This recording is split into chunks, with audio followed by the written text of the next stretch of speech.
So the Hero Association has sent two A-class heroes, Spring Mustachio and Golden Ball, to check it out. So the two heroes make it to City Z, right outside Saitama's apartment. After calling the place a dump and saying no human could live here even if they tried, ouch, they suddenly send someone behind them and go check it out. Also, here's Genos in a maid outfit cleaning a toilet. I love this show. Anyway, Mustachio and Golden Ball run into a monster, and they immediately start fighting. Unfortunately, the monster is a menace and immediately takes out Golden Ball. How do you become an A-class hero with a slingshot anyway? Mustachio pulls out his sword and begins deflecting all of the monster's attacks. Now that's an A-class hero. Spring Mustachio then unleashes his special move, only for the monster to dodge it. Mustachio calls in backup while distracting the monster. He knows he's in trouble. The heroes that receive the signal pair up and head to the area. They are ready to fight. In the meantime, Mustachio is getting his ass whooped.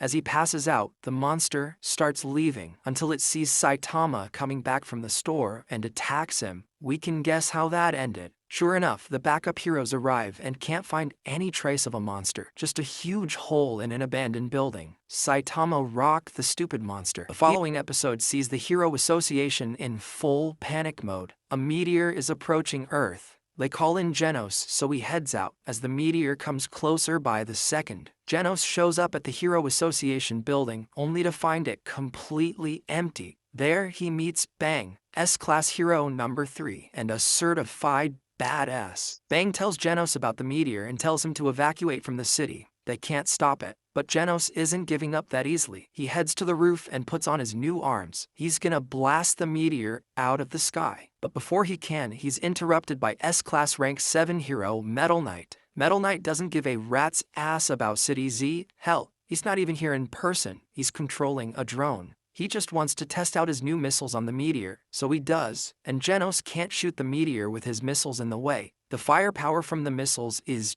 big, but not nearly enough to stop the meteor. Genos prepares to blast the meteor, but starts overthinking it. What if he fails? That's when Bang shows up. He can sense Genos' lack of confidence. Bang tells Genos he's way too young to worry about success or failure. He should just give it his all. What a Chad. So, Genos takes the advice to heart and literally puts everything he has into an insane blast. Unfortunately, even that isn't enough to stop the meteor. Genos drops to the ground, defeated, and asks Bang to evacuate. But before Bang can respond, guess who shows up? Yup, Caped Baldy has arrived. Saitama is here. He tells Bang to take care of Genos before flying up and absolutely demolishing the meteor with, you guessed it, just one punch. Wow. The pieces of the meteor still hit the city, but not a single person died. As a result, Genos moves from rank 17 to 16 in S-Class, while Saitama jumps all the way from 342 to 5 in C-Class.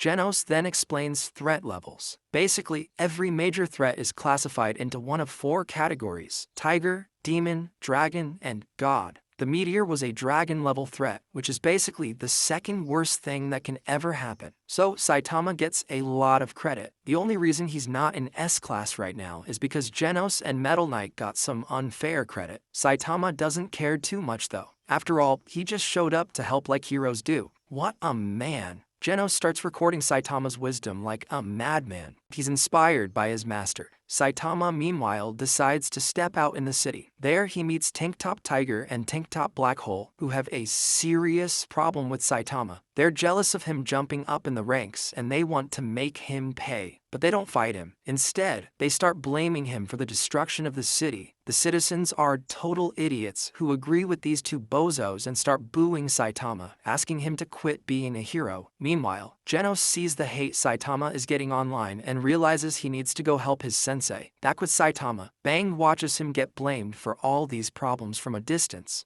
Bang knows it's not fair, and he acknowledges Saitama as the strongest man he's ever seen. Damn, that's high praise. That's when the Tank Tops decide to end his humiliation by fighting him. Unfortunately for them, they get smacked around. Tank Top Black Hole even admits he was lying about the whole thing. But Saitama doesn't give a damn. After he's done with the tank tops, Saitama tells all the civilians booing him to blame the damn meteor for destroying their city. Real. He then says he doesn't do this hero thing for admiration, he does it because he wants to. That's when Genos shows up and tells Saitama they should leave. So they do. On the way home, Genos tells Saitama he's incredible, and that even if the world hates Saitama, Genos will still follow him. The perfect student for the not-so-perfect hero. What a duo.